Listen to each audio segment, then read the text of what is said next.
I've been using Linux Mint daily for a long time now. Not testing it, not dual booting it, just living in it. And somewhere along the way, something interesting happened. I didn't make a decision to abandon Windows. I didn't uninstall it in a moment of rebellion. I simply stopped thinking about it. This video is about how that happens. Today, I'm going to walk through my actual daily Linux Mint setup, the real applications I use. One by one, I'll open each app as we go because this isn't theory. This is daily life.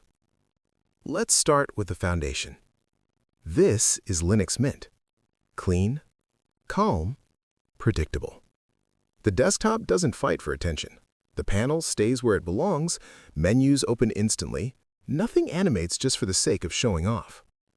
That sounds boring, but boring is exactly what you want from an operating system. Now let's move into the applications. I'll start with the browser because this is where most time is spent. This is Brave. I use Brave when I want speed and focus. It launches fast, pages load instantly, ads and trackers are blocked without breaking the web. There's no sense that the browser is watching me back. No pop-ups asking me to sign in, no constant nudging. I open it, I browse, I close it. That's it. Now let's open Firefox. Firefox is still special. It feels like a tool made for users, not customers. Extensions work exactly as expected. Settings are transparent. Nothing is hidden behind marketing language. When I need control, Firefox is where I go. And on Linux Mint, it feels native, not ported, not compromised. Now let's talk about communication. I'll open Telegram. Telegram on Linux feels solid. Notifications arrive on time, messages sync instantly. No weird delays, no background crashes. It integrates quietly into the system tray and then stays out of the way. That's a theme you'll notice a lot here. Now WhatsApp. This is another example of Linux maturity. Years ago, this would have felt awkward. Today, it just works. I open it, my chats are there, calls work, notifications behave. There's no reminder that I'm on Linux. And that's exactly the point. Let's move into audio work. This is Audacity. Audacity is honest software. No subscriptions, no locked features, no online accounts. I open it, hit record, and it records. Clean waveform, no latency drama. Editing is straightforward, exporting is painless. For voice work, tutorials, and quick edits, this is all I need, and it never asks me to upgrade. Now let's open VLC Media Player. VLC is universal truth. If a file exists, VLC will play it. No codec hunting, no format not supported messages, no drama. On Linux Mint, VLC feels especially smooth. Hardware acceleration works, playback is stable. It's one less thing to worry about. Now let's talk about recording the screen. This is Screen Recorder.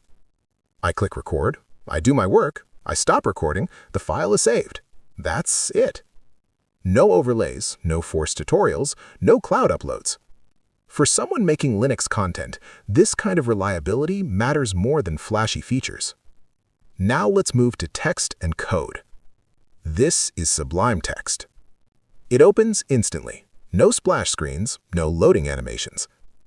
I use it for scripts, configs, notes, and quick edits. It stays fast even with large files, and it never interrupts my thinking. That speed adds up over time. You stop waiting, you stay in flow. Now let's open Inkscape. Inkscape is a serious tool, pretending to be modest. Vector graphics, precise controls, export options that make sense. It's not trying to be trendy, it's trying to be correct. Once you learn it, it becomes dependable, and dependable tools are rare. Now let's open PDF Arranger. This is one of those apps that quietly earns its place.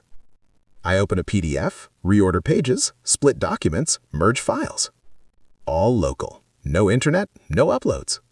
It solves real problems without pretending to be a platform. Now let's talk about file management. Linux Mint's file manager is fast and logical. Directories open instantly, search works properly. Permissions are visible, not hidden. There's no advertising inside my file system, no suggested services, no nonsense. It respects the idea that this is my computer. And then there are the small things.